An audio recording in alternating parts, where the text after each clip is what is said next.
बहुत सारे रिसोर्सेस हमारी उपलब्धताएँ उसको और ज़्यादा बर्बाद कर वनाग्नि की समस्या जो है वो प्रदेश में लगातार बनी रही है। कई सारी सरकारें आई गई पर उस पे कोई उपयुक्त कदम उठाया गया हो जिसकी वजह से उनको रोका जा सके तो नहीं। उसके कई सारे कारण थे। इसमें ये जो लोगों का वहाँ पे बसावट थी, वो जब तक वनों को खुद से देखभाल करते थे, तब तक वो ये भी देखते रहते थे कि कहाँ पे छिटपुट वनाग्नि हुई है और उसमें वो खुद भी इन्वॉल्व हो। जब सरकारी क्षेत्र में ये सारी चीजें आ गई, सरकार के पास सारी पावर आ गई, एक लग रहा है कि इन चीजों पे बड़ी लापरवाही होती रही और ये एक सरकार में नहीं हुई, तो लगातार होती ही रही। आज इस मुद्दे पे हम चर्चा करेंगे। हमारे लिए बड़ा महत्वपूर्ण विषय है और इस पे चर्चा करने के लिए हमारे साथ है भाजपा से संदीप कर्णा जी, कांग्रेस पार्टी से श्री मनदीप बत्रा जी और प्रमुख समाज सेवी श्री पुरुषोत्तम भट्ट जी। भट्ट जी, हम आपसे इसमें जानना चाहेंगे, आप तो जानते हैं पहाड़ के कोने कोने को जानते हैं, तो पहाड़ की बसावट है, खासकर उच्च क्षेत्रों में हमारे जीवन का स्रोत ही वन है और उन वनों में आप जानते ही हैं, जब गर्मियां पड़ती हैं तो चीड़ के वृक्ष और कुछ और वृक्षों की वजह से आग लग जाती है, जिसको पहले बहुत पहले लोग अपने आप से थोड़ा कोशिश करते थे कंट्रोल करने। तो ये सारा कुछ वन निगम के अंतर्गत आ गया। उसके बाद देखा गया कि ये वनाग्नि जब एक बार बढ़ती है तो बढ़ती ही जाती है और कई बार तो ऐसा होता है कि इंतजार करना पड़ता है बरसात का, तो तब तक 2 महीनों में बहुत व्यापक पैमाने पे बर्बादी हो चुकी है। हम आपसे कुछ ये जानना चाहें कि क्या इसका समाधान सरकारें ढूंढ नहीं सकती, ढूंढा ही नहीं जा सकता या ये अक्षम रही है इसको ढूंढने? देखिए, जो वनाग्नि है ये लगातार कोई साल तो हो नहीं है, हमेशा गर्मियों में लगातार हो रही है। सरकार हर बार कहते हैं इस मामले में फेल।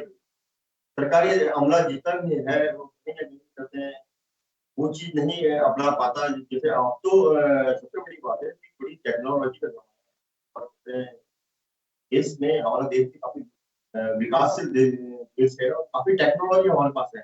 एक से इक्विपमेंट हमारे पास है तो बना के कहीं पे अगर स्टार्ट भी होती है तो उसके साथ उसको खत्म किया जा सकता है। लेकिन इसके लिए दृढ़ निश्चय और जो मैनेजमेंट है और जो विभाग है और विभाग के ऊपर जो मंत्री है वो कितने दृढ़ निश्चयी है या क्या करते हैं। तो क्या होता है कि आप देखिए उत्तराखंड में 24 साल में दो चीजें तो है अधिकांश मिसमैनेजमेंट और भ्रष्टाचार जो है वो इतना ज्यादा फल फूल रहा है कि आप देखिए ना एक जनमानस की आय है और एक नेताओं के आय है अधिकारियों के आय है उसमें कितना जमीन आसमान का अंतर है। कोई कहने सुनने वाला नहीं है। जनता जो है बस तराई माम करती रहती है। जनता सोचती है कि यार इनको हटाओ दूसरों को लाओ दूसरों को हटाओ दूसरों को लाओ। लेकिन ये जो कहते हैं ना बड़े बड़े मंत्रियों की कई बार हम अखबार में पढ़ते हैं कि मंत्री क्या जर्मनी गए मंत्री क्या दूसरे कंट्री में गए और वहां से उन्होंने बड़े बड़े आइडियाज लाए। हमारे आईआईटी हम भी स्पेस पे पहुंच चुके हैं। हमारे पास ऐसे ऐसे साइंटिस्ट है और ऐसे ऐसे वैज्ञानिक है जो जिनके पास बहुत अच्छे अच्छे आइडियाज है लेकिन उसको इम्प्लीमेंट करेगा कौन। आप एक बताइए ना अगर आपदा आएगी वनाग्नि आएगी तो पैसा खाने को मिलेगा कैसे क्योंकि पैसे तो केंद्र सरकार देगी तो उसका भी तो लाभ उठाना है ना। ये सब चीजें बहुत इंपॉर्टेंट है क्योंकि हर साल वहां पर कितने जीव जंतु मर जाते हैं कितने लोगों का नुकसान होता है वनाग्नि से। लेकिन कहते हैं ना जनता की सुध देखो एक स्वार्थ आपका कहने का मतलब है इसके आड़े आ जाए जी। बहुत सारी चीजें हुई हैं नरेंद्र मोदी जी के आने के बाद काफी सरकार दोबारा बनी। जहां तक देखा जाता है किस तरह से चीजों को किया जाए तो नई टेक्नोलॉजी का उपयोग और नई टेक्नोलॉजी किस तरह से काम करती है उसको किस तरह से किया। कई सारे विदेशों में ऐसा होता भी है कि हेलीकॉप्टर के थ्रू पानी या आग बुझाने वाले रसायन का छिड़काव किया जाता है। क्या उस तरह की कोई परियोजना बन नहीं सकती, बनाई नहीं गई या उसके बनने में कहीं कोई दिक्कत आ रही है, क्या समस्या है? जवाबदेही ही आपकी इसलिए थोड़ी ज्यादा बनती है कि आप वर्तमान में सर निश्चित से बहुत चिंतनीय विषय है और सरकार पूरी तरह से इस विषय पर बहुत संवेदनशील है। आपने देखा होगा निश्चित रूप से जो वन जो दहक रहे हैं इसके कई कारण हो सकते हैं। कुछ सामाजिक तत्व हो सकते हैं पर कई बार ऐसा होता है कि जो जंगल जो बड़े पहाड़ है पहाड़ों से जब पत्थर जब नीचे की ओर चलता है, तो पत्थरों से टकराने से भी कई बार सरकारी घटनाएं होती हैं। निश्चित रूप से घटनाओं का कारण जानने का सरकार ने कहा है, उसकी जांच हो रही है और सरकार ने देखा है युद्ध स्तर पर पहली बार उत्तराखंड में आपने हवाई जहाजों के द्वारा भी जो है पानी से आग बुझाने का काम किया जा रहा है। सरकार ने सख्त निर्देश दिए हैं जो हमारा जो महकमा है, अब तो निश्चित रूप से हमारे जो वनकर्मी हैं निश्चित वो आग बुझाने में लगे हैं, वन विभाग लगा है। और इतना ही नहीं, सरकार ने अन्य जो समाज सेवी संस्थाएं हैं उनसे भी आग्रह किया। मैं देखता हूँ पहाड़ों में तमाम जो है ग्रामवासी गाँव में जो समाज सेवी जो लोग हैं या जो संस्थाएं काम कर रही हैं पर्यावरण के सारा उत्तराखंड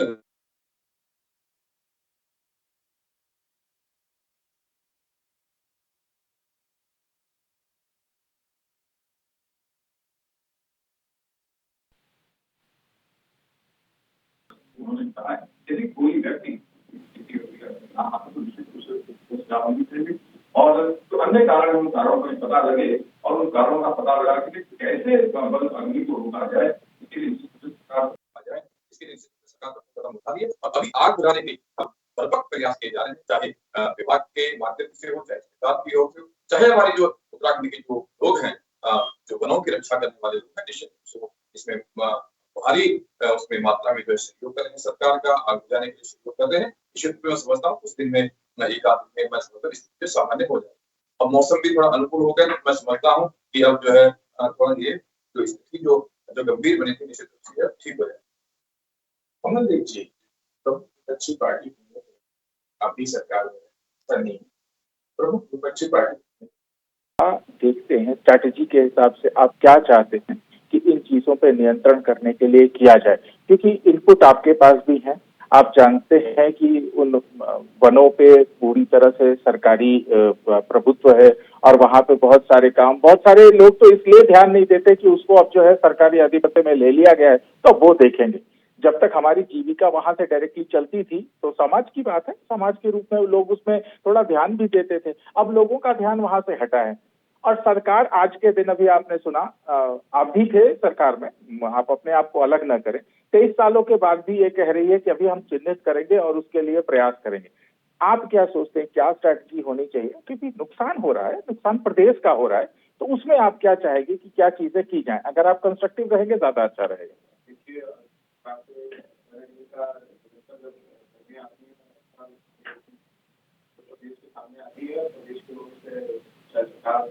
कोई भी हो करने सारे और प्रयास करती है, लेकिन मैं आपको ये कहना चाहूंगा कि कहीं ना कहीं इन चीजों से हमारे प्रदेश के जो गांव है उनको बहुत दिक्कत आती है और जो हमारे वहाँ के लोग हैं और जो वहाँ के जानवर हैं उनके मतलब खेतों को नुकसान होता है, जंगल में आग लगती है, तो कहीं ना कहीं बहुत चीजों से गाँव पड़ जाते हैं।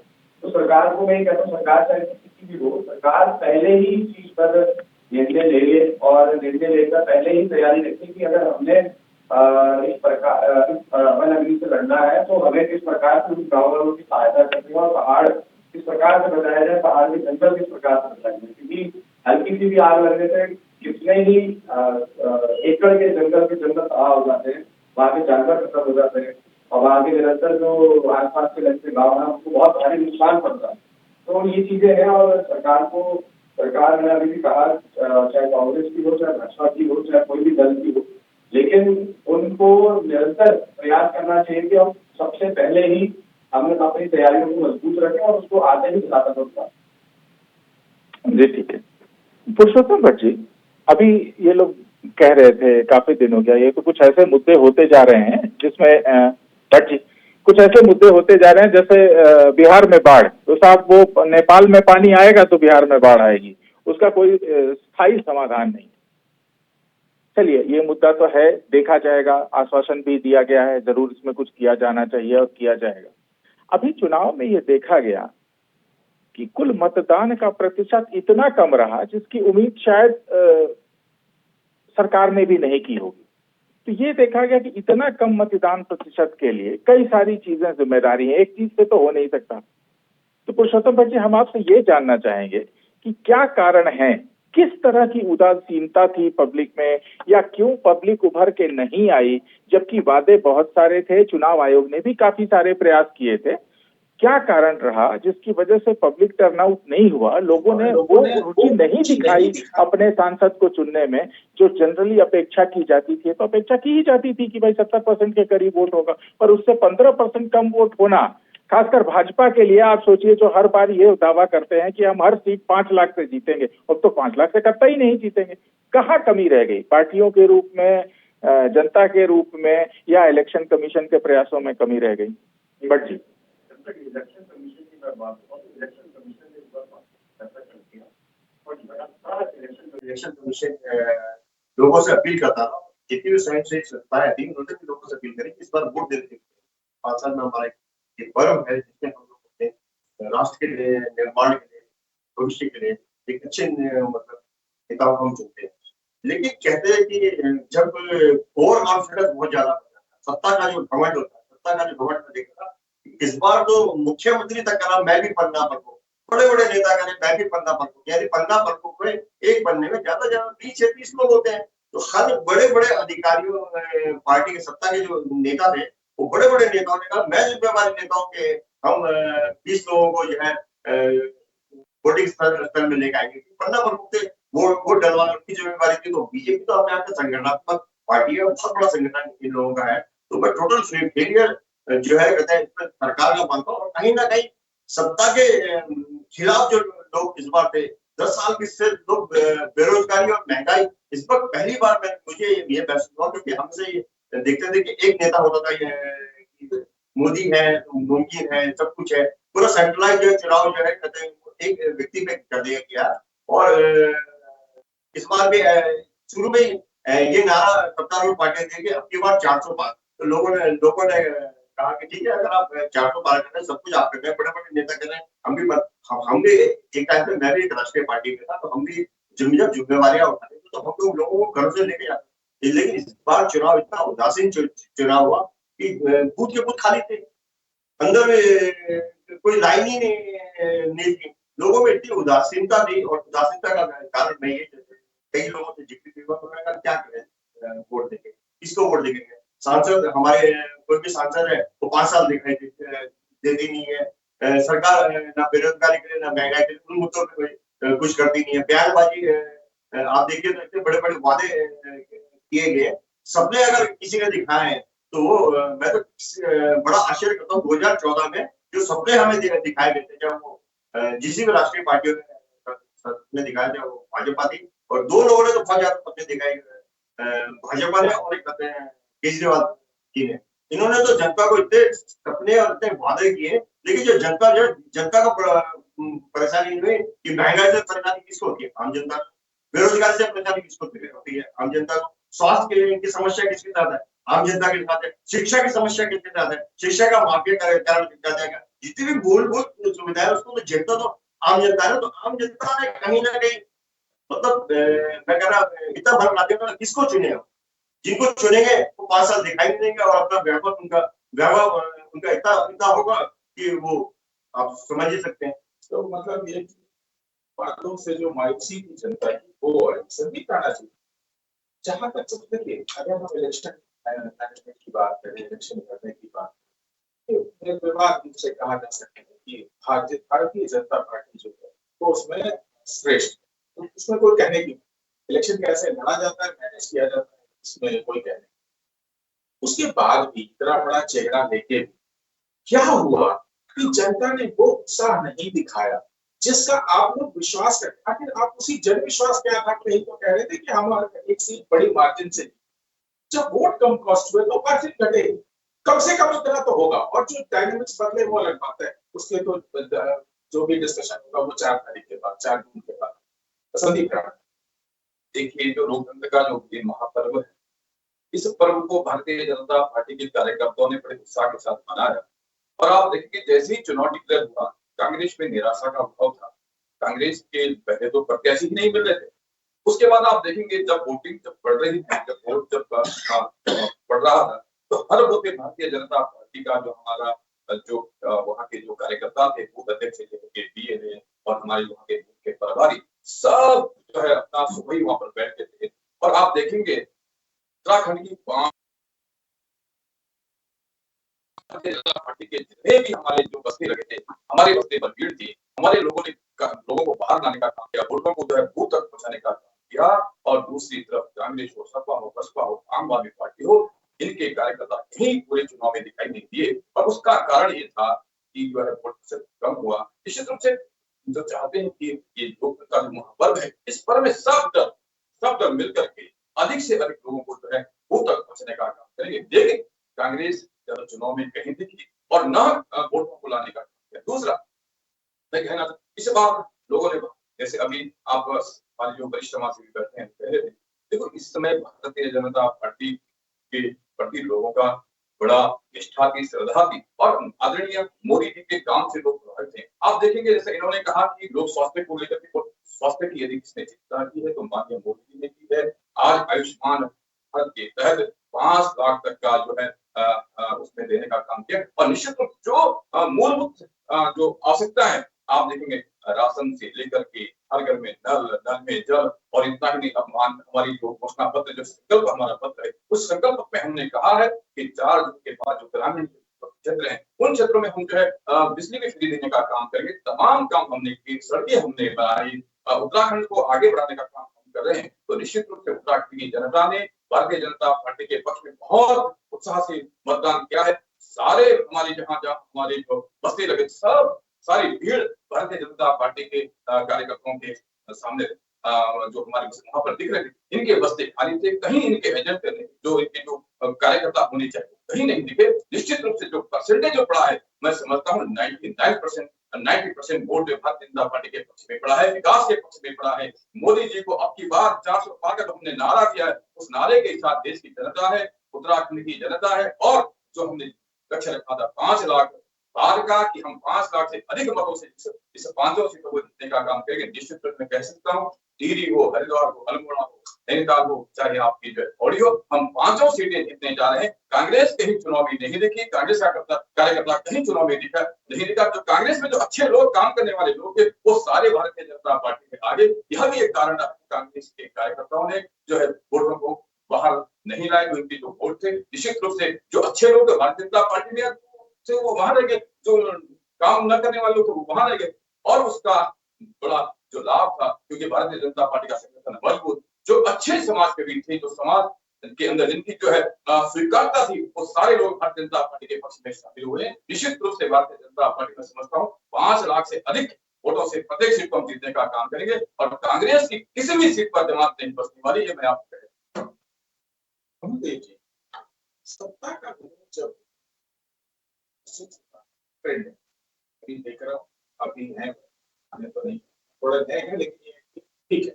आपने भी चुनाव देखा, सत्ता का विरोध तो परसेंटेज पब्लिक निकल के आ, आप देखिए उसके मैं कुछ एग्जाम्पल देता हूँ फिर आपको सवाल।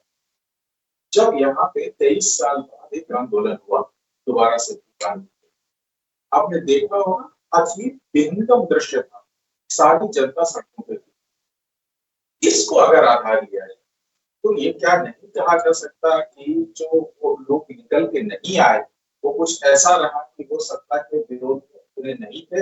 हाँ, थोड़ी कॉम्प्लिसेंसी में थे शायद, हम तो जीत ही रहे हैं तो कहा जाए। अमनदीप, देखिए सबसे पहले जो आपका सवाल है, जिस प्रकार से 50% का हुआ है, और हमारे जो आदरणीय प्रवक्ता साहब हैं, बहुत मैं समझता हूँ कि बहुत ऊर्जावान तरीके से अपनी बात को रखने का कार्य किया कि काम करने वाले समस्त लोग भाजपा में आ गए और जो काम नहीं कर रहे हो कांग्रेस में। और इन्होंने कहा कि हमारे बस से पूरे हमारा एक कार्यकर्ता वहां पर पहुंचे। देखिए ये गलतफहमी का इलाज तो मैं भी नहीं कर सकता हूँ, क्योंकि धरातल तो शायद राणा जी करेंगे और देखा नहीं किस प्रकार से 50% जो भाजपा, देखिए भाजपा जो है ये एक, मैं समझता हूँ कि जो इनके निर्णय और इनके फैसले और इनके जुमले हैं, वो एक खिलौने आते हैं, उनको लिखा होता है मेड इन चाइना। तो ये वो चाइना का प्रोडक्ट है जो चले तो ना चले तो 2 दिन। तो ये कांग्रेस जमाना भी तैयार रहिए। आपने बात बोला कहीं मैंने बोला नहीं।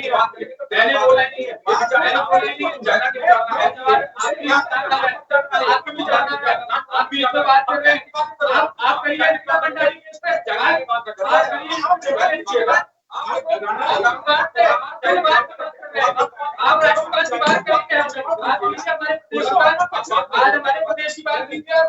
आपका एक सांसद लोकसभा के अंदर सांसद धरातल पे उठा। अरे आपकी सांसद बताइए, आप मुझे जमाने जब की बात करते हैं, प्रदेश के हित में की बात की आपने, तुम्हारे प्रदेश के हित में कौन सी बात करी?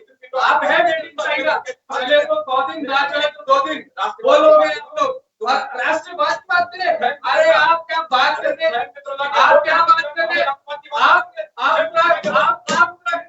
बेरोजगारी में बात नहीं करते। आप कहते हैं हमने आपने क्या पहाड़ के लिए सोचा? पलायन सबसे ज्यादा हमारे पहाड़ में है, बेरोजगारी हमारे पास है, महंगाई हमारे पास है। अरे आप मान्यवर, ये जो ओवर कॉन्फिडेंस है इसको थोड़ा पानी डालिए, इस पे ओवर कॉन्फिडेंस को कम कीजिए। आपकी बार 400 पार का जो नारा दे रहे हैं, 4 जून के बाद क्लियर हो जाएगा। पुरुषोत्तम जी, भाजपा जैसे कहती है उसने कुछ बहुत सारे काम किए, आयुष्मान भारत, क्या मेरे को लगता है ये चीज जो है शायद कुछ हद तक बैकफायर भी की है। आयुष्मान भारत 99 के नंबर पे, जो नंबर ही नहीं है उसमें 10,000 लोग रजिस्टर्ड हैं। हर घर में जल, हर नल में जल, ज्यादा की जरूरत नहीं है। आप सहारनपुर मुजफ्फरनगर चले जाइए और इस बात की मैं गारंटी देता हूँ, हर चीफ इंजीनियर आज के दिन सिर्फ एक चीज खोज रहा है कि किसी तरह से मेरा ट्रांसफर हो जाए, क्योंकि हर जगह करोड़ों का घपला है। मैं जिलों का नाम नहीं लूंगा, बट जो सहारनपुर से जुड़े, मतलब जो उत्तराखंड से जुड़े हुए जिले हैं, आप उनमें देख लीजिए, हर जगह ये स्थिति है कि अगर 200-500 करोड़ की परियोजना है तो 10 से 20 करोड़ रुपए का अभी तक डेफिसिट है, उसका पता ही नहीं कि भाई साहब को कहां गया। जनता जब इन चीजों को देखती है, बातें बड़े किए गए, जैसे अच्छा था हमारे प्रधानमंत्री जी को, पर जो जनता जमीन पे चीजें उतर रही वो शायद उस तरह से नहीं उतर रही। मैं इसीलिए बगल के जिलों का नाम दिया कि वहां भी वोटिंग हो गई है और कमोबेश वोटिंग का परसेंटेज वहां भी वही रहा। अब जनता देख रही है कि हम विजन कुछ देख रहे हैं और धरातल पे जो है वो शायद कुछ वैसा ही हो रहा है जो पहले हो रहा था। तो परिवर्तन की आस जनता एक्चुअली हो चुकी है, ऐसा है क्या? देखिए, मैं आपको बता, जब परसेंटेज बढ़ता है, वोट देते कौन? वोट वो लोग देते हैं जैसे बस्तियों के लोग हो गए, दलित समुदाय, कई ऐसे लोग की गरीब समुदाय के लोग अधिकांश वोट बिल्कुल निष्ठावान तरीके से, वो राष्ट्र की सोच के लिए और जनता के हित के लिए वो लोग वोट देते हैं। अधिकांश मैं देखता हूँ, ये कहते हैं, मैंने कई ये लोगों ने छुट्टियां, जो अमीर खान के लोग थे जिनको देश के प्रति सचेत होना चाहिए था, वोट देने जाना चाहिए था। वोट से पूरे देश का नक्शा चाहिए होता है, मतलब नया विजन मिलता है। तो वो लोग तो मौज मस्ती मना रहे थे। और जहां तक मैं आपको बता दूं कि जो पार्टी होती है ना, पार्टियों के जो विधायक होते हैं, अब सांसद है, सांसद 5 साल हमारे क्षेत्र में 5 साल तक सांसद ही, जो विधायक होते हैं, जो क्षेत्रीय विधायक होते हैं, वो भी कहीं ना कहीं बिल्कुल ऐसे दिखे, बिल्कुल घर बैठे हुए दिखे, मतलब जैसे ओवर कॉन्फिडेंस थे। इस ओवर कॉन्फिडेंस का नतीजा ये निकला कि इनकी पार्टी के जो गृह मंत्री है अमित शाह जी, उन्होंने यहाँ तक ही चैलेंज कर दिया है अपने कई जो जिनमें ये हिंदी भाषी क्षेत्रों में जहाँ ये पूरी तरह क्लीन स्वीप करें, 100%, 96% जहाँ इनका स्ट्राइक रेट था, वो अमित शाह जी ने ये कहा कि अगर वोटिंग परसेंटेज गिरा तो मैं कई मंत्रियों और कई विधायकों की क्लास ले लूंगा। यानी भाजपा कितनी चिंतित हो गई। किस चिंता का विषय क्या है? चिंता का विषय नारायण जी बताएंगे। दूसरी बात मैं आपको बताता हूँ कि भाई भाजपा के लोग, चाहे विधायक हो चाहे पार्टी के लोग, ये लोग अमीर पार्टी है, जो 55 साल कांग्रेस ने इन्होंने भ्रष्टाचार किया और 55 साल लगा, 55 साल देश को लूट दिया और 10 साल में ये दुनिया के भारत की सबसे अमीर पार्टी ये लोग बन गए। तो ऐसी कौन सी टेक्नोलॉजी इनके पास है कि ये बहुत अमीर पार्टी होगी? तो जनता सब देख रही है, जनता पक्ष को भी देख रही है, जनता विपक्ष को भी देख रही है, जनता अपने बच्चों की बेरोजगारी को भी देख रही है। स्वास्थ्य की बात करते हैं ना, पहाड़ों में स्वास्थ्य की कतई इतनी दुर्दशा है। आपको बताता हूँ, हम भी उत्तराखंड के लोग हैं, सड़कों में, जंगलों में बेटियां जो है अपने गर्भवती स्त्रियां को महिला पोषण की दर जो है बहुत चीजें, मतलब बहुत दिक्कत है। हवाई, देखिए सीधी सी बात है, मैं आपको मीडिया में भी आरोप लगाते हैं, क्योंकि मीडिया मैनेजमेंट लोगों का बहुत बढ़िया होता है और मीडिया जो उनके गुणगान करता रहता है। अब देखिए ना 405 अब तो इनकी हवा निकली नहीं, इनका कोई बड़ा नेता 405 पहले तो मीडिया भी बोलता था बहुत जोर शोर से, अब तो वो बोलने में भी घबरा रहे। पहले 2 चरणों के चुनाव में इनकी ये स्थिति हो गई कि इनको समझ नहीं आ रहा कि अब 400 पार होगा या 200 पार भी कर पाएंगे। संदीप जी, जब जो ट्रेंड वोटिंग का देखा गया 2 चरण ही हुआ है, काफी कुछ होना है। जो भाषा की नेताओं की वो बदली, इससे ये ज्यादा चिंता का विषय है कि हमने जहां से शुरू किया था बिल्कुल विजन देते हुए पहले चरण और खासकर दूसरे चरण की वोटिंग के बाद भाषा बिल्कुल एकदम तो ज्यादातर ये देखने में तो हिंदू मुसलमान मंगल सूत्र इन सब चीजों पे हम आते। अगर हम इसको देखें इस परिप्रेक्ष्य में तो क्या ये विषय चिंतनीय नहीं हो जाता कि हम जो, और खासकर मैं ये सवाल इस पार्टी से पूरी जिम्मेदारी से कर रहा हूँ जो इस बात को बिल्कुल स्पष्ट रूप से सामने रखती है कि विकास ही एकमात्र मुद्दा होना चाहिए। मैं उस पार्टी से ये सवाल कर रहा हूँ कि क्या ये जिस तरह हम चुनाव पे ग्रस्त हुए हैं ये चिंतनीय विषय नहीं है भारतीय लोकतंत्र के लिए? संदीप राणा जी। अब देखिए निश्चित रूप से राजनीति में भाषा का सेवन बहुत आवश्यक है, लेकिन भारतीय जनता पार्टी इस समय चुनाव में 2047 में भारत को विकसित राष्ट्र बनाने के संकल्प को लेकर के चुनाव मैदान में भारतीय जनता पार्टी इस चुनाव में देश भारतवर्ष विश्व का सिरमौर इस बात को लेकर के जो है चुनाव में है। निश्चित रूप से तमाम जो काम भारतीय जनता पार्टी ने किए उन काम के आधार पर लोगों के पास वोट मांग रहे हैं, लोग समर्थन दे रहे हैं। आप देखेंगे, आपने भी कहा कि जब वोट परसेंटेज जो है सामान्य रूप से रहता है, निश्चित रूप से जो सत्ता में दल है उसको लाभ होता है कि तो ट्रेंड चला है बढ़ता है तो निश्चित रूप से 27 लाख हो जाता है। निश्चित रूप से इसका मतलब ये हुआ, इसका कारण जैसे में भी कहा कि हमारे लोगों ने वोट बाहर निकालने का काम किया, लोगों के पास जाकर के अपने प्रति विश्वास जगाने का काम, उसका परिणाम है कि उसका लाभ हमें निश्चित मिलने वाला है, ऐसा मैं मानता हूँ। और आप देखेंगे उत्तराखंड के परिप्रेक्ष्य में उत्तराखंड में बहुत अच्छा काम हमारी चाहे धामी जी की सरकार हो, धामी जी के पर भी उत्तराखंड के लोगों की बड़ी अपार श्रद्धा है, उन पर विश्वास है। निश्चित रूप से धामी जी का चिंता भी था, धामी जी के काम भी, मोदी जी के काम और मोदी जी का विजन इसको लेकर के हमको जो है बहुत सारा इसमें जो है लोगों का भरपूर आशीर्वाद मिला है। और मैं समझता हूँ आने वाले समय में जब 4 जून को जब बक्से खुलेंगे, जब मतों की गणना होगी तो निश्चित रूप से 1 नंबर से लेकर के 5 नंबर तक हमारी 5 सीटें हैं, ये 5 सीटें 5 लाख से अधिक मतों से हम जीतने का काम करेंगे। और सरदार जी आपको जो है आप समय की अपनी बात है। अमनदीप जी, ये बिल्कुल सही है। भाजपा के लिए देखा गया है कि जो हायर मिडिल क्लास है वो जब वोट देता है तो वो भाजपा के फेवर में जाता है। ज्यादा परसेंटेज को वोट न होना ये तो ठीक है कि सत्ता के विरोध में होता है ज्यादा होता है, लेकिन भाजपा के साथ एक एनोमली भी रही है कि जब तक वोट परसेंटेज ज्यादा नहीं होता भाजपा ज्यादा नहीं बढ़ती। ये एक बात है जो स्टैटिस्टिकली आपके फेवर में जाए। फिर भी हम ये जानना चाहते अभी आगे चरण के चुनाव कांग्रेस किस तरह से इसको देख रही है और कौन जीतेगा कौन हारेगा उस पर कमेंट की बजाय मैं आप सबसे ये फाइनल कमेंट ही चाहूंगा कि क्या किया जा सकता है पॉजिटिव कि ये वोटिंग का परसेंटेज बढ़े, लोकतंत्र में लोगों का रुझान बढ़े और लोकतंत्र जीवंत रूप से आगे। सबसे बड़ा पॉजिटिव पॉइंट मैं आपको ये बताना चाहूंगा कि जो सत्ताधारी पार्टी प्रदेश के निरपेक्ष में कार्य करती है तो ये नॉर्मल सी बात है कि हमारा धरातल पर वोटिंग परसेंटेज बढ़ेगा ही। और दूसरी बात मैं बताना चाहूंगा ये अभी वोटिंग परसेंटेज की बात है, जिस दिन वोटिंग चल रही थी उस समय मैं आज तक की रिपोर्ट देख रहा था जिसके अंदर लाइव चल रहा था, तो आगे आज तक के रिपोर्टर ने धरातल पर ये पूछा कि वोटिंग में कौन से लोग आ रहे हैं।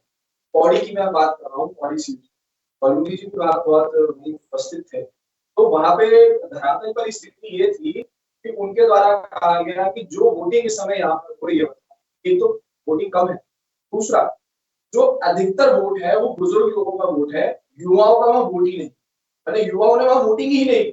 और पौड़ी वर्तमान में पलायन के मामले में सबसे अव्वल नंबर पर वो आता है। और ये धरातल की स्थिति बता रहा हूँ मैं आपको, और ये आज तक की रिपोर्ट आप देख सकते हैं। अगर राणा जी को कोई भी इस बात में चिंतन और मंथन करना हो तो ये जो चीजें है आप मेरी एक बात पूरी होगी, आप ये देखिए कि किस और हमारा प्रदेश का युवा हमारा किस और हमारा प्रदेश को युवा जा रहा है और मान्यवर धरातल के मुद्दों में बात नहीं कर रहे हैं, ये ओवर कॉन्फिडेंस आदमी का बात।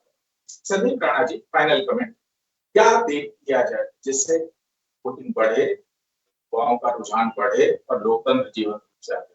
Final comment. निश्चित रूप से जिस भाव को लेकर के हमारे देश के यशस्वी प्रधानमंत्री जी जनता के बीच में जा रहे हैं और अपनी बात कह रहे हैं कि भाई आपने जिस आशा और अपेक्षाओं को लेकर उनको 2014 में 2019 में आशीर्वाद दिया, आपके आशा और अपेक्षाओं पर हम खरे उतरे, उस बात को माननीय प्रधानमंत्री जी कह रहे हैं और लोगों का आशीर्वाद, भरपूर आशीर्वाद माननीय प्रधानमंत्री जी को मिला। मैं कह सकता हूँ कि सब दल के लोग जाएं, जनता के प्रति अपनी बात रखें और लोगों को आकर्षित करने का काम करें, ताकि जो लोग ज्यादा से ज्यादा बूथ पर आकर के जो वोट डालने का काम करें। जिस काम को भारतीय जनता पार्टी करी, हम चाहते अन्य दल भी जाए और इससे निश्चित रूप से अन्य दल जब मैदान में जाएंगे तो देगा। अपनी बात आप रखिए, सकारात्मक रूप से आप रखिए और जब आप देश को विभाजन की बात करेंगे, देश में जो है कहेंगे कि नहीं 45% संपत्ति जब्त करने का काम करेंगे, समय की अपनी बात देता है तो निराशा जो नकारात्मकता का जो भाव है, ये भाव नहीं आ रहा। इस प्रकार का जो विपक्ष मुद्दों पर मुद्दा भी विपक्ष है और